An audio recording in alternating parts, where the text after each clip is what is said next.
ভরতি বাচলম পঙ্গলঙ্ঘয়তে গিরিম যাতি কৃপা তমহং বন্দে পরমানন্দ মাধবম। সেই মাধবকে পেতে হলে, অনাদির আদি গোবিন্দকে পেতে হলে আমাদের কি প্রয়োজন? আমাদের একমাত্র প্রয়োজন ভক্তি। ভক্তি হলেই তাকে বাঁধা যায়, ভক্তি হলেই তাকে পাওয়া যায়। কেমন করে পাওয়া যায়? ভক্তি ডরে বাধা তারে আপন হৃদয় মন্দিরে। অমন ভক্তি ডরে বাধা তারে আপন হৃদয় মন্দিরে। সে যে ভক্তির বাধ্য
ডেকেছিলেন।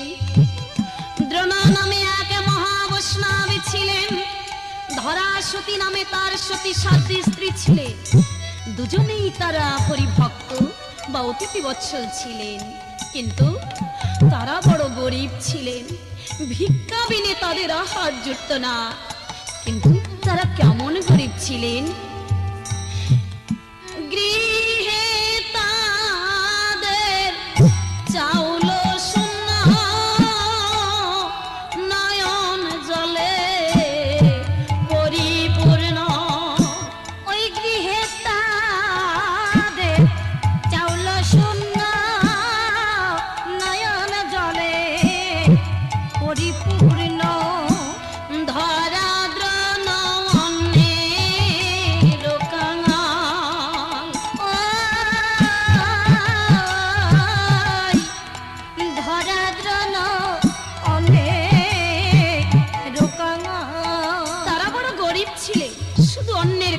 ছিলেন।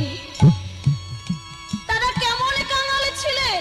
শুধু অন্যের কাঙাল তা নয়, তারা আরো কি করতেন? দারে দারে করে ভিক্ষা, দুঃখে করে জীবন রক্ষা। তারা বস্ত্র বিনে পরে গাছের ছালরে। করে ভিক্ষা, দুঃখে করে তাদের জীবন রক্ষা। তারা বস্ত্র বিনে পরে গাছের ছালরে। হবে তাদের মত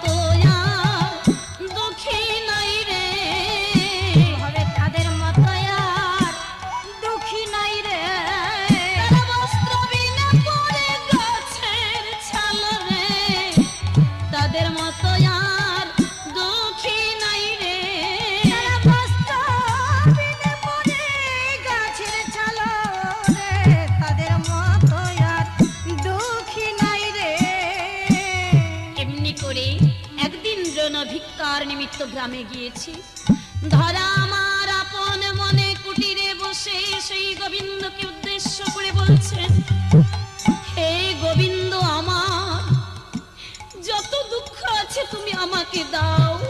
মনে বড় আশা ছিল তোমার চরণ দর্শন করতে পারবো, আর কতকাল এমনি করে ঘাটে পথে কাঁদাবে।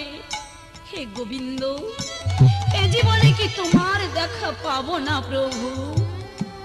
ধরা আমার একাকিনী কুটিরে বসে ও একাকিনী আছে ধরা, কুটিরেতে বসে, ও কুটিরেতে বসে একাকিনী আছে ধরা,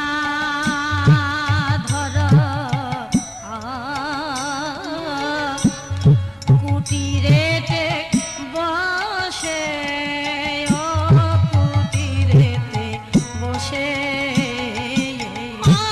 মুখে হরি হরি বলে, মুখে হরি হরি বলে অনয়ন জলে ভাসে, ও নয়ন জলে ভাসে। আজি মুখে হরি হরি বলে, ও মুখে হরি হরি বলে নয়ন জলে ভাসে, ও নয়ন জলে ভাসে। বলে কতদিনে তোমার পাবো দেখা, ওদিনে তোমার পাবো দেখা, তুমি দিনহীন কাঙালের সখা, কতদিনে তোমার পাবো দেখা। তুমি দিনহীন কাঙালের শাখা, কতদিনে তোমার পাবো দেখা। মন প্রাণ খুলে ধরা ডাকছেন, অন্তরে জামি প্রভু আমার অন্তরে জেনেছে ধরা তাকে ডাকছেন। প্রভু মনে চিন্তা করলেন, ধরা সারা জীবন আমাকে প্রাণ ভরে ডেকেছো, আজ আমি তোমাকে পরীক্ষা করতে যাবো ধরা, দেখবো তুমি আমার জন্য কি করতে পারো। এমনি সময় নারদ এসে ডেকে ডেকে বললেন, প্রভু তুমি কোথায় যাচ্ছ? প্রভু বললেন, নারদ আমি মর্তধামে যাব আমার ভক্ত পরীক্ষা করতে, যাবে তুমি আমার সঙ্গে? নারদ বললেন, না, মর্তধামে যে রোগ শোক জরা মৃত্যুতে বোঝায়, সেখানে আবার তোমার ভক্ত আছে নাকি? প্রভু বললেন, নারদ আমার সঙ্গে চলো, দেখবে আমার ভক্ত আছে কিনা। নারদ বললেন, প্রভু ওখানে গেলে ক্ষুধায় বড় কষ্ট পেতে হবে, আমি যাব না। প্রভু বললেন, নারদ চলো, আমার সঙ্গে গেলে তোমার ক্ষুধায় কষ্ট পেতে হবে না, তবে এই বেশে গেলে চলবে না। তুমি পঞ্চম বর্ষীয় বালকের বেশ ধারণ করবে, আর আমি বৃদ্ধ ব্রাহ্মণের বেশ ধারণ করব। আজ দুজনে মিলে এমনি করে ছুটে চলেছে মর্তধামের দিকে। কিছু দূরে গিয়ে প্রভু ডেকে বললেন, নারদ ওই যে দেখো এক জমিদারের বাড়ি দেখা যাচ্ছে, আমরা ওই বাড়িতেই যাব। ওই বাড়ি গিয়ে প্রভু ডেকে ডেকে বললেন, ওগো ঘরে কে আছো, আমাদের দুটো খেতে দেবে? জমিদার এসে বললেন, কে তোমরা? বললাম, আমরা দুজন অতিথি। বলল, না না, আমার গৃহে কোনো অতিথি সেবা চলবে না, এখান থেকে চলে যাও। প্রভু বললেন, কেন? জমিদার বললেন, আমি জীবনে কোনোদিন অতিথি সেবা করিনি, আর আজও করবো না, তোমরা এখান থেকে চলে যাও। প্রভু বললেন, জীবনে যদি নাও করো, আজই না হয় আমাদের দুটো সেবা করালে। জমিদার বললেন, না আমার বাড়িতে হবে না, অন্য জায়গায় যাও। নারদ বললেন, তাহলে আমাদের একটু জল দাও। বললেন, না আমার বাড়িতে তোমরা জলও পাবে না, বলছি তো তোমরা চলে যাও, বিরক্ত করো না। নারদ প্রভুর প্রতি লক্ষ্য করে বললেন, প্রভু একে তুমি কি অভিশাপ দেবে? প্রভু বললেন, নারদ অভিশাপ না, একে আমি আশীর্বাদ করছি, এর যত ধন ঐশ্বর্য আছে এর চেয়ে যেন আরো দ্বিগুণে বেড়ে যাও। চলো, ওই তো দেখা যাচ্ছে তাল পাতার একখানা কুটির, ওর মাঝে এক বুড়ি মা থাকে। বুড়ি মায়ের মাত্র একটি গাভী, ওই গাভীর দুধ বিক্রি করে তার জীবন চলে। চলো আমরা ওই বাড়িতে যাব। ওই বাড়ি গিয়ে ডেকে বলছি, ও বুড়ি মা, ঘরে কে আছো মা? ও মা, দুটো খেতে দেবে মা? বুড়ি মা এসে বিনয় পূর্বক বলেছে, কে তোমরা? অতিথি ঠাকুর, এসো। আজ আমার বড় সৌভাগ্য, আমি তোমাদের সেবা করাবো। এসো, তোমরা আমার ঘরে এসো, আমার গৃহে আতিথ্য গ্রহণ করে তোমরা আমাকে ধন্য করো। বুড়িমা আমার ভক্তিভাবে অতিথির চরণে পূজা করেছে, ভক্তিভাবে সেবা করিয়েছেন। সেবন্তে ধীরে ধীরে প্রভু চলেছেন। নারদ বললেন, প্রভু একে তুমি কি আশীর্বাদ করবে? প্রভু বললেন, নারদ, একে আমি অভিশাপ করছি, এর যে গাভী আছে গাভীটি যেন মারা যায়, আর তার 3 দিন পরে যেন বুড়িমাও মারা যায়। নারদ বললেন, বাহ, তোমার কি লীলা প্রভু!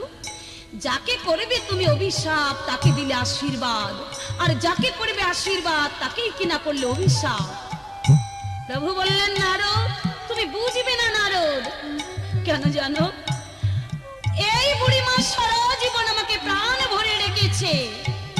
ও নারদ, আর ওই জমিদার কোনোদিন আমাকে চাইনি, আমাকে ডাকেনি, চেয়েছে শুধু ধন ঐশ্বর্য টাকা পয়সা। তাই আমি আশীর্বাদ করেছি যত ধন আছে দ্বিগুণ যেন বেড়ে যায়, ধন ঐশ্বর্য নিয়ে মেতে থাকবে, কোনো দিন আমার চিন্তা করবে না।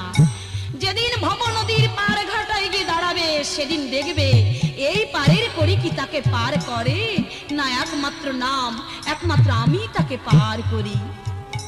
নারদ, আর এই বুড়িমা কেন আমি অভিশাপ করেছি জানো? সারা জীবনে প্রাণ ভরে আমাকে ডেকেছে। ওই যে দেখো নারদ, আমি তো বুড়িমার জন্য পুষ্পরথ সাজিয়ে রেখেছি। নারদ চলো, যাকে পরীক্ষা করবার জন্য আমরা এসেছি, এবার আমরা সেই ধরা মায়ের বাড়ি যাব। প্রভু নারদকে নিয়ে চললেন। কেমন করে চললেন ধরার বাড়িতে? ধরাকে পরীক্ষার করে গোলকের হরি, আজি ধরাকে পরীক্ষার করে গোলকের হরি, উপনীত হলেন প্রভু ধরা সতীর বাড়ি। আজ উপনীত হলেন প্রভু ধরা সতীর বাড়ি। আজি ব্রাহ্মণ বেশে এলেন হরি, আজি ব্রাহ্মণ বেশে এলেন হরি, নারদের সঙ্গে করি ব্রাহ্মণ বেশে এলেন হরি। আজি নারদকে সঙ্গে করি ব্রাহ্মণ বেশে এলেন হরি। ধরার গৃহের কাছে গিয়ে ডেকে ডেকে বলছে, মা, ও মা ধরা, মা গো একবার এসে দেখে যাও না মা। ও মা, একবার এদিকে এসো। ধরা আমার গৃহে বসে গোবিন্দ চিন্তা করতেছিলেন, হঠাৎ যখন মা বলি কর্ণে ভেসে এসেছে। ধরা চিন্তা করছে, কে কে এমনি করে আমাকে মধু মাখা সুরে মা মা বলে ডাকছে। ধরা আমার এসে দেখতে পায়, তাই তো এ কি? ওগো ওগো, তোমরা কারা বলো, কেন আমাকে মা মা বলে এমনি করে ডাকছো? প্রভু বললেন, মা ধরা, আজ আমরা দুজনে এসেছি তোমার গৃহে আতিথ্য গ্রহণ করব বলে। ও মা, তুমি আমাদের দুটো সেবা করাবে মা? আজ 3 দিন পর্যন্ত আমরা কিছুই খাই না। ও মা, আমাদের দুটো সেবা করাবে? ধরা বললেন, আজ আমার কত সৌভাগ্য, তোমরা আমার গৃহে সেবা করবে। ওগো ওগো, তোমরা কৃপা করে একবার আমার কুটিরে এসো। ধরা আমার নয়ন জলে ভেসে ভেসে অতিথির চরণে পূজা করছে।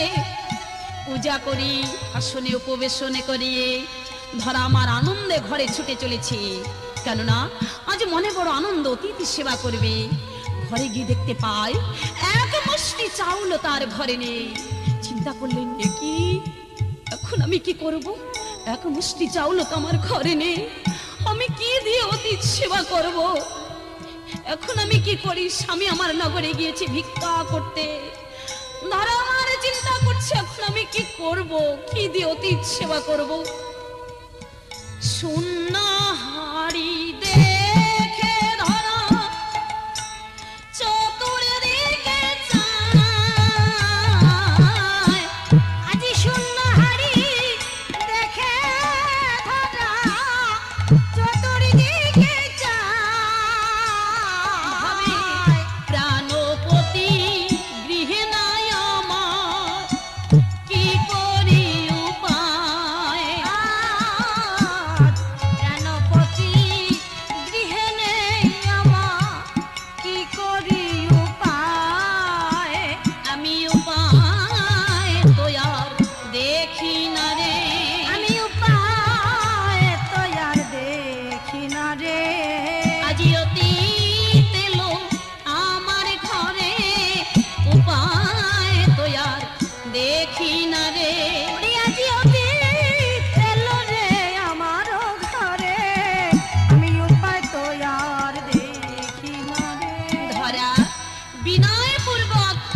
কাছে এসে বলেছে, হে অতিথি দয়, আমরা বড় গরিব, ভিক্ষা বিনে আমাদের আহার জুটে না।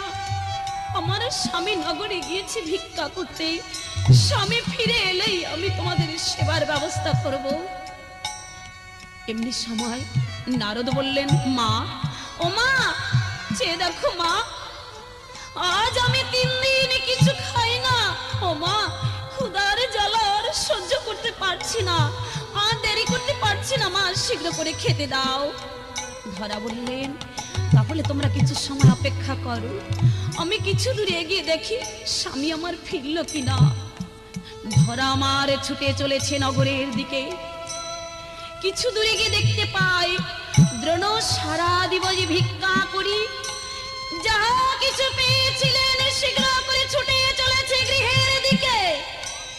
কিন্তু ধরা দূর থেকে ডেকে ডেকে বলছে, স্বামী, কি পেয়েছো তুমি ভিক্ষায়, শীঘ্র করে দাও। 2 জন অভুক্ত অতিথি গৃহে বসা, ক্ষুধায় যে বড় কষ্ট পাচ্ছি। এ কি কথা বলছো না কেন, বলো না তোমার কি হয়েছে।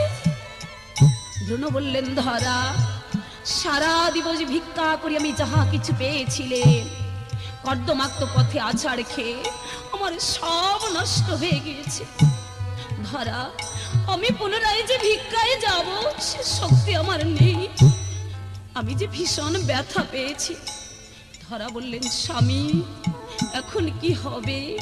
শুনেছি যদি কোনো লোকের গৃহ থেকে অভুক্ত অতিথি চলে যায়, সেই অতিথি গৃহ স্বামীর সারা জীবনে অর্জিত পুণ্য নিয়ে চলে যায়। আমি জীবিত থাকতে কিছুতেই তা আমি হতে দেব না। ওগো প্রভু, একবার আমাকে আশীর্বাদ করো, একবার তুমি আমাকে আশীর্বাদ করে ভিক্ষার ঝুলি আমার কাছে দাও, আমি যাব ভিক্ষা করতে। দ্রোণ বললেন, ধরা, আমি জীবিত থাকতে তুমি যাবে ভিক্ষা করতে?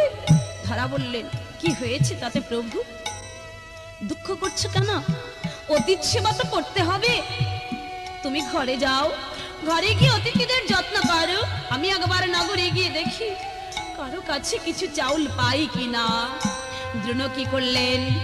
দ্রোণ আমার ভিক্ষার ঝুলি ধরার হাতে তুলে দিলেন, বললেন, ধরা, এই লও, আজ অতিথি সেবার জন্য আমি তোমার হাতে ভিক্ষার ঝুলি তুলে দিলেন।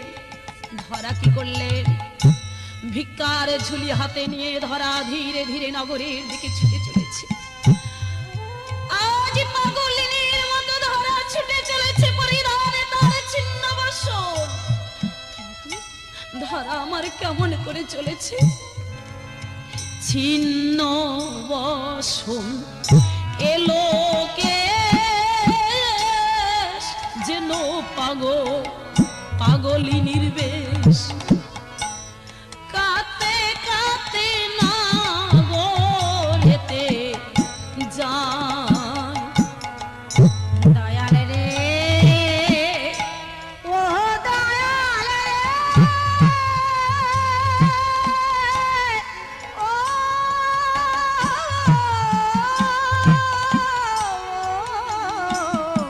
দয়াল রে, ও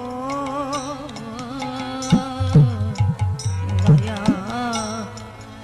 ধরার আদি ছিন্ন বসন এলাকে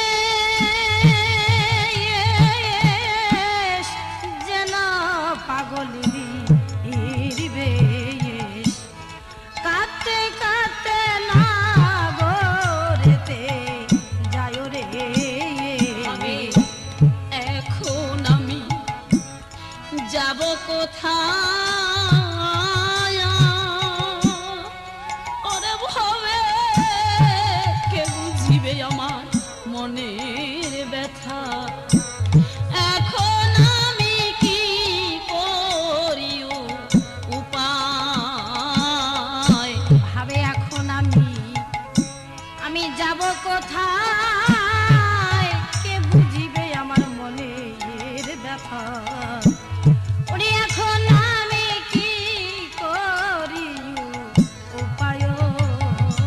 ধরা নগরবাসীদের কাছে ডেকে ডেকে বলছেন, হে নগরবাসীগণ, তোমরা দয়া করো, একজন অভুক্ত অতিথি আমার গৃহে বসা, ক্ষুধায় যে বড় কষ্ট পাচ্ছে। ধরা যার কাছে যায় সেই ভিখারিনী বলে তাকে উপহাস করে তাড়িয়ে দেয়। কেউ ধরাকে ভিক্ষা দিচ্ছে না। ধরা তবু সবাইকে ডেকে ডেকে বলছে, ওগো ওগো, তোমরা কাঙালিনীকে দয়া করো, তোমরা দয়া করে আমাকে কিছু ভিক্ষা দাও। কিন্তু কেউ তো ধরার কথা শুনছে না, কেননা তখন কেউ শোনে না ধরার কথা, কেউ শোনে না ধরার কথা, সবাই বলে কটু কথা। কেউ শোনে না ধরার কথা, তাকে সবাই বলে কটু কথা, কেউ শোনে না ধরার কথা। তবু ধরা ধরে সবারই পায়। তবু ধরা ধরে সবার পায়।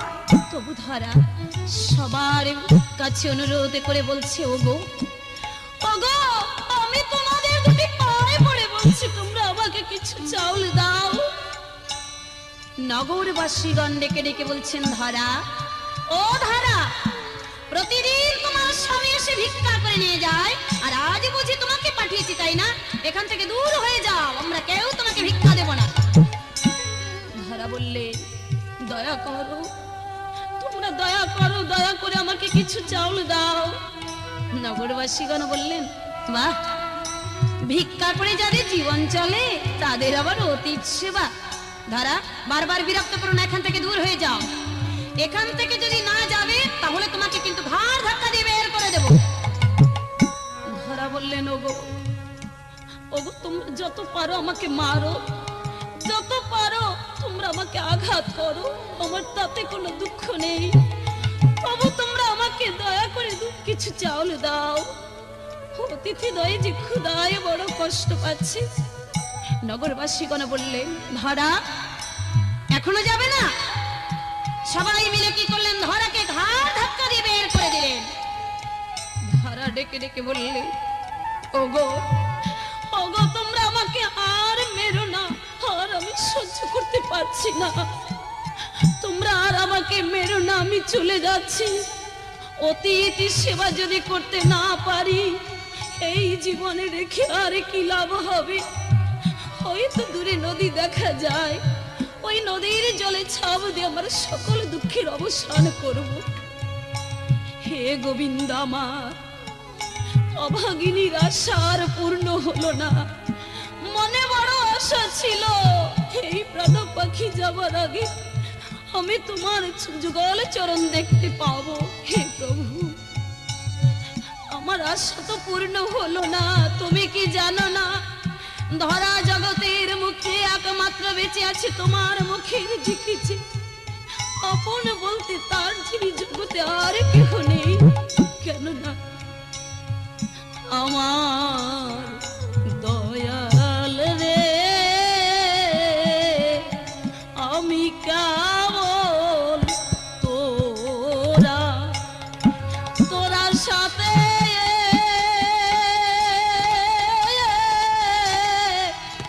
তোরা সাথে রোলে মে ভবেতে।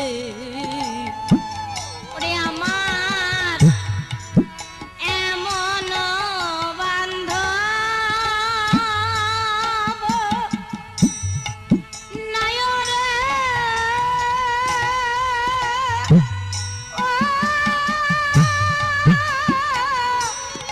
দয়াল রে,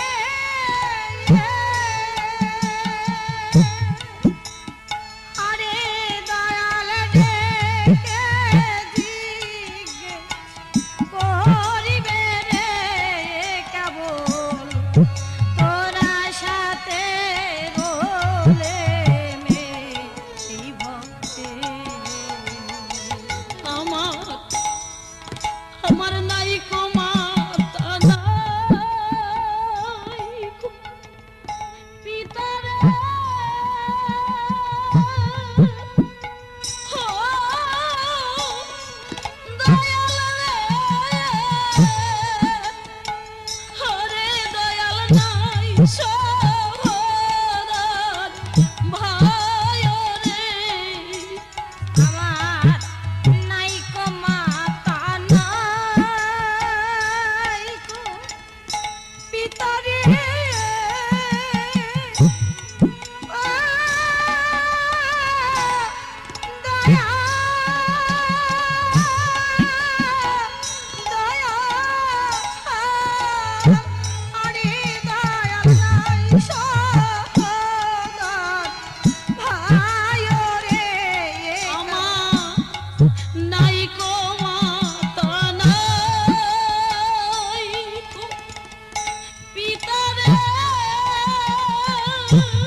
ধরা আমার মন প্রাণ খুলে গোবিন্দকে ডাকছেন আর ডেকে ডেকে বলছেন, প্রভু এ জীবনে আমি তোমার দেখা যখন পেলাম না, এই জীবনে রেখে আর আমার কি লাভ হবে? ওই তো দূরে নদী দেখা যাচ্ছে, ওই নদীর জলে ছাপ দিয়ে আমার সকল দুঃখের অবসান করব। কেউ তো আমার মনের দুঃখ বুঝলো না, আমি আর কার কাছে যাব? হে প্রভু, আর আমার বেঁচে থেকে কোনো লাভ নেই। অতীত সেবা যদি না করতে পারলে, কেন কেন এই জগতের বুকে আমি বেঁচে থাকবো? বেঁচে থেকে আমার লাভ কি? নারদ ছুটে চলেছে নদীর দিকে প্রাণ বিসর্জন দিবে বলে। অন্তর যাবি প্রভু ধরার গৃহে বসে মনে চিন্তা করছে, তাই তো আজ যদি আমি ধরার কাছে না যাই, ধরা যদি নদীর জলে ছাপ দিয়ে প্রাণ বিসর্জন দেয়, আমার দয়াল নামে যে বড় কলঙ্ক হবে। প্রভু আমার নারদকে বললেন, নারদ তুমি ক্ষণকাল অপেক্ষা করো, আমি একবার বাহির থেকে ঘুরে আসি। প্রভু আমার তখন কি করলেন, বালকে বেশে গোলকপতি ধরার কাছে যা, বালক বেশে গোলকপতি ধরার কাছে যায়।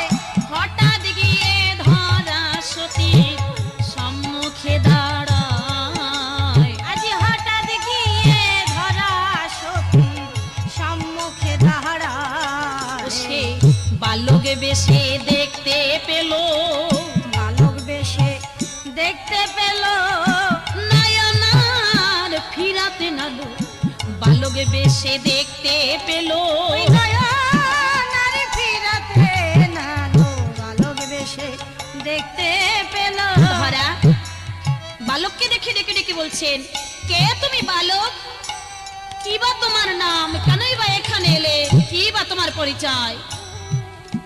প্রভু বললেন, ওগো মাসিমা, ছোটবেলা হতে মা আমাকে কানাই কানাই বলে ডাকে আর বলে, ওরে কানাই, যদি কোনো লোক বিপদে পড়ে তুই যতটুকু পারিস তাকে উদ্ধার করিস। ও মাসিমা, তোমাকে দেখে আমার মন বলছে তুমি বুঝি খুব বিপদে পড়েছো, তাই না? ধরা বললেন, হ্যাঁ হ্যাঁ বাবা, আমি বড় বিপদে পড়েছি। দুইজন অভুক্ত অতিথি আমার গৃহে বসা, অতিথি দয় ক্ষুদায় যে বড় কষ্ট পাচ্ছি।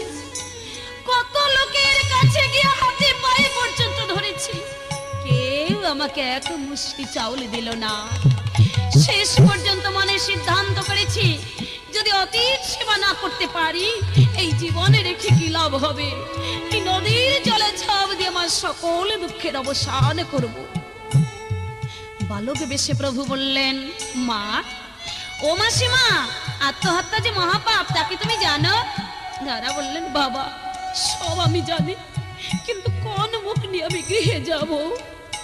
আমি তাদের গিয়ে কি বলবো? প্রভু বললেন, মাসিমা, ও মাসিমা, এই যে দেখো, এই দিকে একটি রাস্তা গিয়েছে, এই রাস্তার পাশে ছোট্টখানা দোকান আছে। দোকানে খুব ভালো লোক, তুমি গেলেই চাউল পাবে। বিপদ ভঞ্জন হরির নাম নিয়ে চলে যাও, তোমার কোনো বিপদ হবে না। আমি এখন আসি, মা আবার আমার জন্য চিন্তা করবেন। প্রভু আমার ধরার কাছ থেকে দূরে গিয়ে কি করেছেন, এত বলি শ্রী গোবিন্দ পরম দয়াল, এত বলি শ্রী গোবিন্দ পরম দয়াল। মায়া করে সাজালেন মুদির দোকান। মায়া করে সাজালেন মুদির দোকান। প্রভু দোকানি সাজিল, দোকানি সাজিল, ভক্তের দুঃখ দূর করিতে দোকানি সাজিল। ভক্তের দুঃখ দূর করিতে দোকানি সাজিল। প্রভু আমার দোকানি সেজে বসে আছেন। ধরা মনে চিন্তা করলেন, কেই বালক, কেনই বা এখানে এলো? আরে কেনই বা আমাকে সব কথা বলে গেল? যাই, আমি একবার বালকের কথা মতো গিয়ে দেখি। ধীরে ধীরে ধরা এগিয়ে চলেছে। কিছু দূরে গিয়ে দেখতে পাই, তাই তো ওই তো একখানা মুদির দোকান, একজন মুদি বসে আছে। ধরা কাছে গিয়ে বলছে, ওগো দোকানি, দয়া করে তুমি আমাকে কিছু চাউলে দাও, দুইজন অভুক্ত অতিথি আমার গৃহে বসা, ক্ষুধায় যে বড় কষ্ট পাচ্ছি। মোদি বললেন, না না, কিছুতেই তুমি এখানে চাউল পাবে না। কেন জানো? সবে মাত্র দোকান খুলেছি, বাকি দিতে পারবো না, বাকি দিলে শেষে ফাঁকিতে পড়তে হবে। ধরা বললেন, ওগো দোকানি, তুমি আমাকে কিছু চাউল দাও, আমি তোমার এই ঋণ সময় মতো শোধ করে যাব। দোকানি বললেন, বিপদে পড়লে তোমার মতো সবাই ওইরূপ কথা বলে, বিপদ কেটে গেলে কারো মনে থাকে না। শোনো, আমি বাকি দিতে পারবো না, আমি যাকেই একবার বাকি দেই না কেন সেই আমাকে ফাঁকি দিয়ে চলে যায়, আর আমি ফিরে পাই না। আমি তোমাকেও বাকি দেব না। কেন জানো?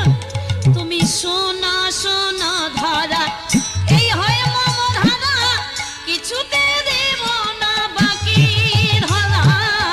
তুমি ভিখারিনী, সত্য নাহি মানি, বাকি দিলে হবে ফাঁকি রে ধরা, বাকি দিলে হবে ফাঁকি। তুমি শোনো শোনো ধরা, এই হয় মম ধারা, কিছুতে দিব না বাকি।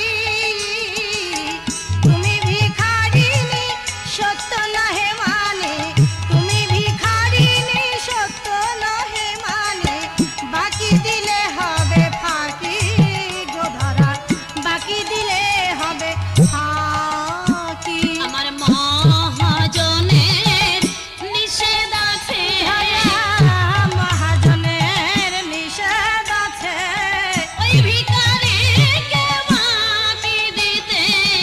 আমার মহাজনের নিষেধ আছে, ভিখারিকে বাকি দিতে মহাজনের নিষেধ আছে। আমি কিছুতেই তোমাকে চাউল বাকি দিতে পারবো না। ধরা বললেন, ওগো দোকানি, এই উপকারটুকু তুমি আমাকে করো, আমি তোমাকে কথা দিচ্ছি তোমার এই ঋণ আমি সময় মতো শোধ করে যাব। না না, তোমার কথা আমার কিছুতেই বিশ্বাস হয় না ধরা, আমি কিছুতেই তোমাকে চাউল দিতে পারবো না। ধরা বললেন, দোকানি, বিশ্বাস করো, তোমার এই ঋণ শোধ করবার নিমিত্ত যদি আমার জীবনও দিতে হয় আমি তাও দিব, তবু তুমি আমাকে কিছু চাউল দাও। মোদি বললেন, ধরা, তাহলে আমি তোমার কাছে যা চাইবো তুমি তাই দিতে পারবে? ধরা বললেন, ওগো দোকানি, অতীত সেবার নিমিত্ত আমার কাছে আছে এমন যে কোনো জিনিস তুমি চাইবে আমি তোমাকে হাসি মুখে তাহাই দেব, তবু তুমি আমাকে চাউল দাও। দোকানি বললেন, ধরা, অগ্রে আমার কাছে ত্রিশত্ব অঙ্গীকার করে বলতে হবে, তা না হলে আমি তোমার কথা বিশ্বাস করি না। ধরা চিন্তা করলেন, কি বলবে দোকানি, কি চাইবে যার জন্য আমাকে ত্রিশত্ব অঙ্গীকার করতে হবে? তাই তো, কি বা আছে আমার, আর কি বা সে চাইবে? তাই হবে দোকানি, বলো বলো আমাকে কি করতে হবে? দোকানি বললেন, ধরা, বলো এই সত্য। ধরা বললেন, এই সত্য। এখনো চিন্তা করে দেখো ধরা। ধরা বললেন, দোকানি, আমার চিন্তা করবার সময় নেই, শীঘ্র করে তুমি আমাকে চাউল দাও। দোকানি বললেন, তাহলে বলো এই সত্য। ধরা বললেন, এই সত্য। দোকানি বললেন, ধরা, এখনো চিন্তা করে দেখো, এখনো তোমার চিন্তা করবার সময় আছে। ধরা বললেন, যতবার আমি চিন্তা করতে যাই বালকের কথা আমার মনে পড়ে যায়, আমাকে কেঁদে কেঁদে বলেছিল, মা আমি 3 দিন কিছু খাই না, শীঘ্র করে খেতে দাও। ও দোকানি, আমার আর ভাববার সময় নেই, শীঘ্র করে চাউল দাও। ধরা, তাহলে বলো এই সত্য। এই সত্য। সাক্ষী থেকো 33 কোটি দেবতা, সাক্ষী থেকো চন্দ্র সূর্য, সাক্ষী থেকো আকাশ বাতাস, আজ ধরো আমার কাছে ত্রিশত্ব অঙ্গীকারে আবদ্ধ হয়েছে। ধরা, তাহলে শোনো আমি তোমার কাছে কি চাই। তুমি সোনা ভিখারিনে চাউল দিতে পারি, কহিতে মাসি যে লাজ তোমার, একটি পায় ধরো কেটে দিতে পারো, একটি পায় ধরো কেটে দিতে পারো।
একবার বলে দাও প্রভু এখন আমি কি করি।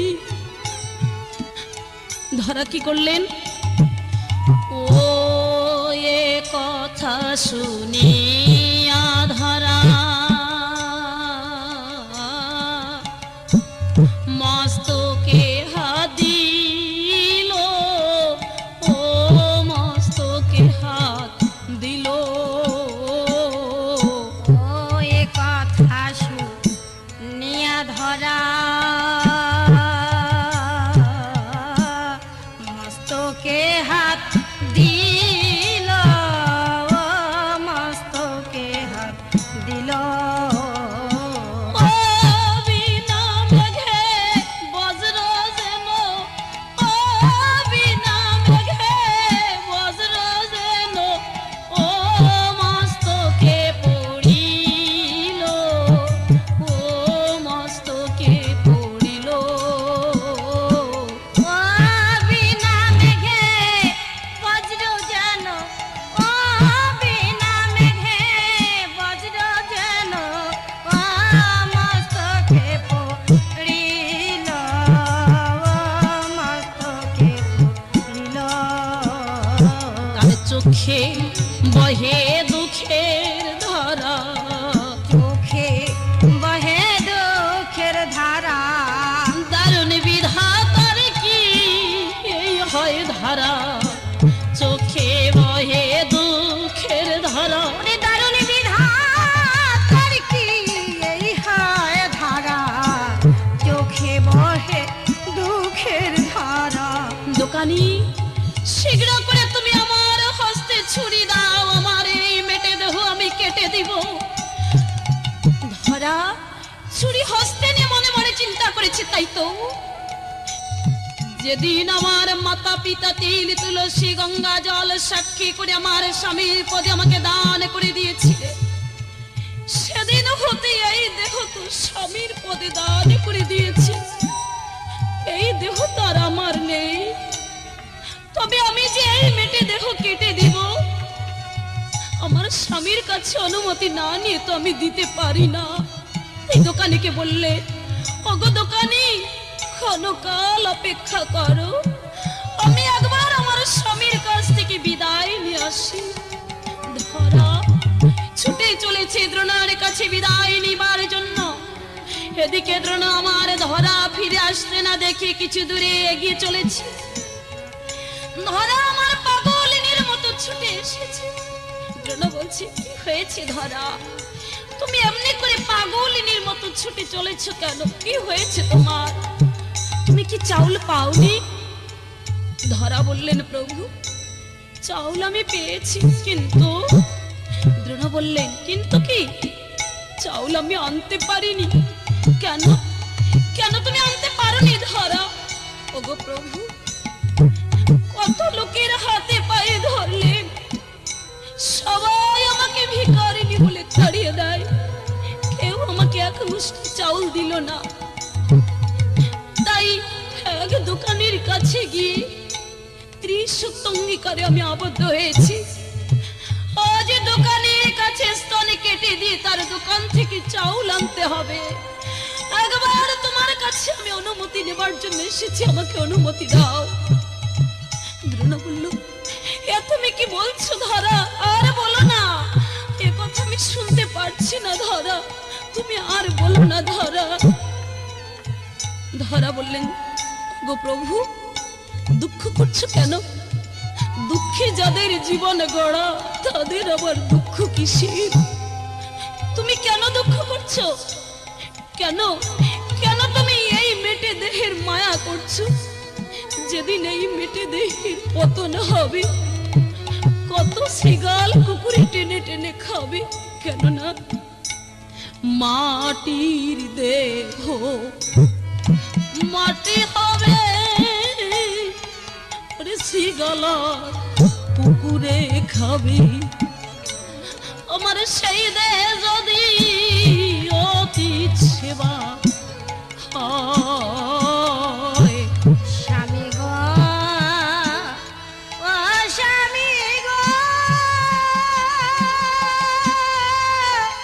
ও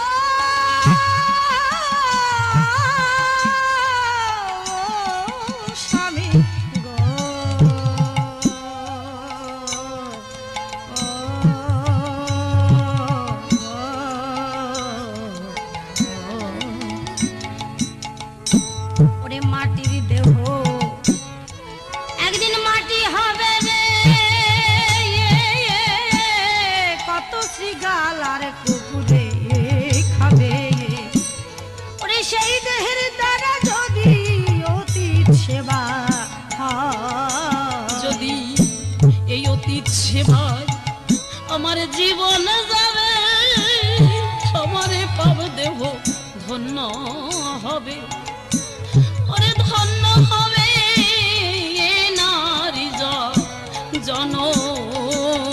যদি অতীত সেবায় আমার জীবনে যাবে রে, পাবে দেহ ধন্য হবে, আমার ধন্য হবে এ নারী জনম রে। স্বামী তুমি আর দুঃখ করো না, একবার তুমি আমাকে অনুমতি দাও স্বামী। দ্রোণ বললেন ধরা কেমন করে আমি তোমাকে অনুমতি দেব? ও ধরা, আমি জীবনে কোনোদিন তোমাকে একটু সুখ দিতে পারিনি, কোনোদিন একটু শান্তি দিতে পারিনি। আমার কাছে এসে তুমি শুধু দুঃখই পেয়েছো। তুমি বড় ভাগ্যবতী ধরা, আজ তোমার দেহ অতীত সেবায় লাগবে, কিন্তু আমি যে বড় অভাগা, তাই তো আমার দেহ ওই অতীত সেবায় লাগলো না। দেব ধরা, এই পৃথিবীতে যে যা কোনোদিন করতে পারিনি, কেউ যা কোনোদিন করেনি, আমি তাই করব। স্বামী হয়ে আজ আমি তোমাকে অনুমতি দেব অতীত সেবা করার জন্য। তুমি তোমার মেটে দেহ কেটে দিয়ে অতীত সেবা করো। ধরা, শুধু গোবিন্দের কাছে প্রার্থনা করো, আমি যতবার জগতে আসি না কেন, ততবারই যেন আমি তোমাকেই আমার স্ত্রী রূপে আমি পাই। ধরা বললে স্বামী তুমিও আমাকে আশীর্বাদ করে দাও স্বামী, যতবার আমি এই পৃথিবীর বুকে আসি আর যাই না কেন, ততবারই আমি যেন আমার মেটে দেহ কেটে দিয়ে অতীত সেবা করতে পারি, আর ততবারই আমি যেন তোমাকে আমার স্বামী রূপে পাই। আমি তো তোমাকে কিছুই দিতে পারিনি, যাবার বেলায় তোমার চরণ তলে আমি কি দিয়ে যাচ্ছি জানো? বিদায় বেলা রেখে যাই স্বামী, ব্যথা ভরা আখি জল, ও গো স্বামী ব্যথা ভরা আখি জল।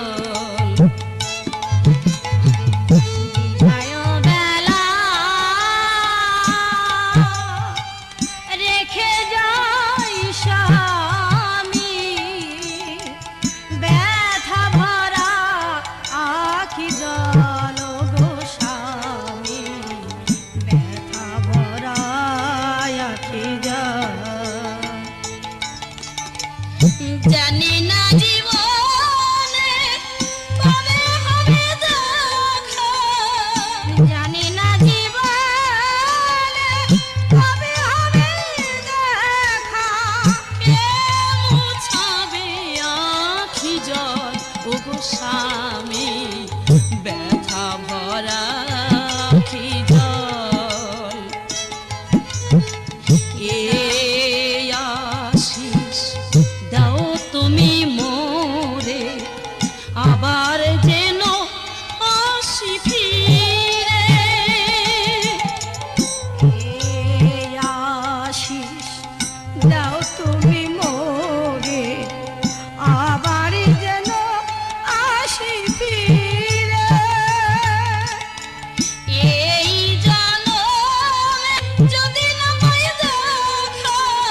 আমার স্বামীর কাছ থেকে বিদায় নিয়ে ছুটে চলেছেন। আজ দোকানের কাছে গিয়ে বলছে, ওগো দোকানি, শীঘ্র করে ছুরি দাও, আর আমার দেরি করার সময় নেই, অতিথি দয় ক্ষুধায় কষ্ট পাচ্ছে। দোকানে কি করেছে, একখানা তীক্ষ্ণ ধারালো ছুরিকা ধরার হস্তে তুলে দিয়েছে। ধরা মুখে হরিনাম করতে করতে দক্ষিণ হস্তে ছুরি তুলে ধরা আমার কি করলেন, স্তনে কাটিয়া দিল ধরা, স্তনে কাটিয়া দিল ধরা, ও তার বক্ষে বহে রুধির ধারা, স্তনে কাটিয়া দিল ধরা, তার বক্ষে বহে রুধির ধারা, স্তনে কাটিয়া দিল ধরা, ধারায় ধারায় ধরা ভেসে যায়। যায় গো, ধারায় ধারায় ধরা ভেসে যায়। দোকানি, এই লাও, শীঘ্র করে তুমি আমাকে চাল দাও।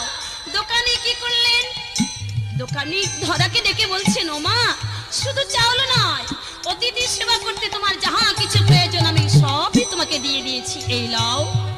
ধরা আমার গৃহে এসে রন্ধনে তুলে দিয়েছে। রন্ধন সমাপ্ত করি অতিথিদ্বয়ের কাছে গিয়ে বলেছে, হে প্রভু, এই তো তোমাদের সেবার দ্রব্য প্রস্তুত হয়েছে, এবার তোমরা ভোজনে বসো। প্রভু আমার ধরাশ্বতীর মহিমা নিজে সবকিছু জেনেও নারদকে দেখাবার জন্য ডেকে ডেকে বলছেন, মা ধরা, ও মা, এ আমি কি দেখতে পাচ্ছি, ও মা, তোমার বস্ত্রে দেখি রুধির ধারা, হবে না মোর সেবা করা। বস্ত্রে দেখি রুধির ধারা, হবে না মোর সেবা করা। এমন ধারা পেয়েছো কোথায়, ও ধরা, গো, এমন ধারা পেয়েছ কোথায়? ভবে অসুচি হয় যারা যারা, রন্ধন গৃহে যায় না তারা। অশুচি হয় যারা যারা, রন্ধন গৃহে যায় না তারা। তুমি কেন এসেছো হেথায়, ও মাগো, তুমি কেন এসেছো হেথায়। ধরা বললে, ঠাকুর, আমার অপরাধ ক্ষমা করে দাও ঠাকুর, কেননা কত লোকের হাতে পায়ে পর্যন্ত ধরেছি, কেউ আমাকে এক মুষ্টি চাউল দিল না। শেষ পর্যন্ত এক দোকানির কাছে নিজের স্তন কেটে দিয়ে আমি তোমাদের সেবার নিমিত্ত চাউল এনেছি। আমার যে আর দ্বিতীয় কোনো বর্ষণ নেই, তাই তো রুধির ধারা দেখা যাচ্ছে, অপরাধ ক্ষমা করি, তোমরা সেবা করো। প্রভু বললেন, মা ধরা, আর কোনো আপত্তি নেই, দাও, শীঘ্র করে আমাদের খেতে দাও। ধরা আমার খেতে দিয়েছেন। ভোজনের সমাপ্ত করি প্রভু ডেকে বললেন, নারদ, ও নারদ, দেখেছ মর্তধামে আমার ভক্ত আছে কিনা। ধরাকে বললেন, ধরা, আমি তোমাকে পরীক্ষা করবার জন্য এসেছিলাম, পরীক্ষায় তুমি উত্তীর্ণ হয়েছে, বলো কি বর চাও। ধরা বললেন, প্রভু, যদি বর দিবে এই বর দাও, কোনোদিন যেন তোমার চরণ ছাড়া না হই। ঠিক আছে, বলো মা, আর কি বর চাও। যদি বর দিবে আমি ভাবে পুত্রহীনা, আমি পুত্র রূপে যেন তোমায় পাই। প্রভু বললেন, মা, জন্মের মতো দেনা হয়ে গেলে মা, কেন জানো, ও মা, জন্মের মতো হলে দেনা, এ দেনা আর শোধ হবে না। জন্মের মতো হলে মেদে না, এ দেনা আর শোধ হবে না। পুত্র রূপে পাইবে আমায়, ও মা গো, তুমি পুত্র রূপে পাইবে আমাকে, ও মা, কবে পাবে জানো, ও মা, দাপর যুগে।